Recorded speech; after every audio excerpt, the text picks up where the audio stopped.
Welcome back to Live at 4. It was a classic playoff battle between the 8 and the 9 seed as number 8 Rushville Industry hosted 9 Rock Ridge on Friday for our game of the week. Let's take a look at the highlights. Rushville Industry has not won a playoff game since 2006.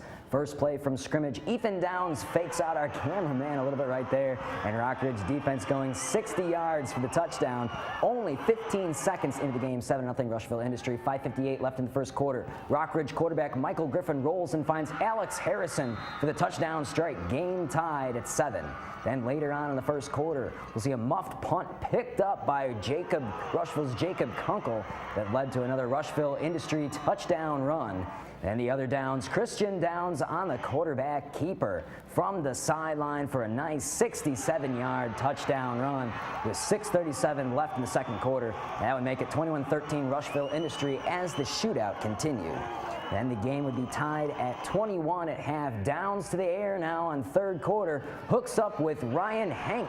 Nice grab right there that would lead to a field goal attempt that unfortunately was blocked by Rock Ridge. Then 8.5 seconds left in the third quarter. Rock Ridge breaks the tie with a Dalton Weber touchdown run from up close.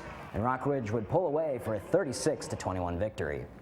Rushville Industry playoff win drought moves to 9 years as their season comes to an end. Rock Ridge advances this week's round to either taking on Downs Tri-Valley or Savannah West Carroll.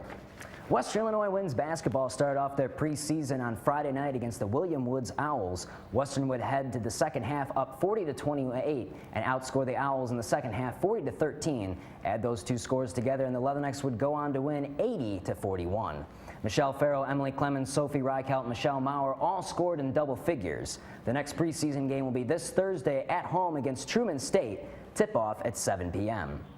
Leatherneck men's soccer team had its final game at home on Sunday as they took on the IUPUI Jaguars in another close game. It was senior day at John McKenzie Alumni Field and a great day for soccer. Start things off with Western's Diego Lopez here, who motor around defenders, and he'll find the back of the net to put Western on top 1-0 midway through the first half.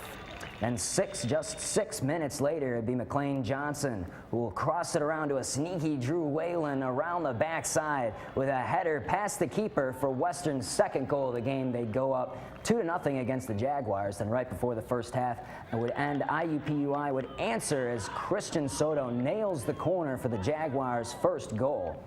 And then we'll move to the start of the second half as IUPUI trying to tie it here with Clint Hoffer, but his shot is blocked by Bruce Corey, and Western would remain ahead by 1, and that's where things would end as the Leathernecks hold on to beat the Jaguars 2-1. Western's regular season is now over with, but they have to wait for the conclusion of Summit League play to find out if they advance to the playoffs. Western is currently tied at second place in the Summit League, and their regular season for the rest of the conference concludes this Saturday, November 7th. Western Illinois football took on the 24-ranked Youngstown State Penguins on Saturday afternoon on a soaking wet Hanson Field. And cloudy and rainy was the forecast for the weather and the game. As the tail end of the first quarter, score tied at 7, Trenton Norvell has a miscommunication with his receiver Lance Lenore, and his pass is picked off by the Penguins. That would result in a Penguin field goal to put them up 10-7. Western would bounce right back, though, in the start of the second quarter as Nico Watson would take the handoff and spin his way to the end zone, somehow holding on to the ball, and Western would lead 14-10.